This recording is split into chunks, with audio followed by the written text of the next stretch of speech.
नमस्कार शेतकरी मित्रांनो.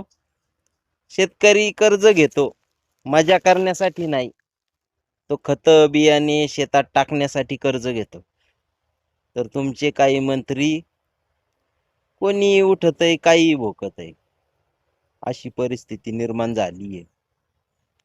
शेतकऱ्यांना भीक नको, पण तुझे कुत्रे आवर आधी, असं राज्य सरकारला म्हणायची वेळ आली आहे. ढेकळांचा पंचनामा करायचा,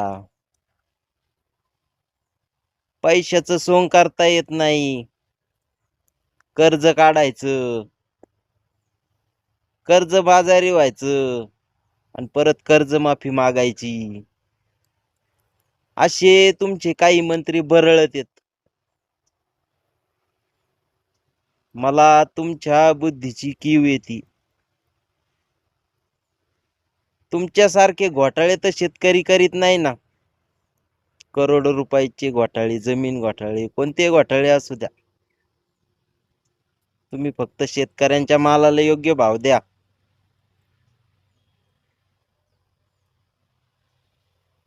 तुमची आश्वासनांची काही गरज नाही.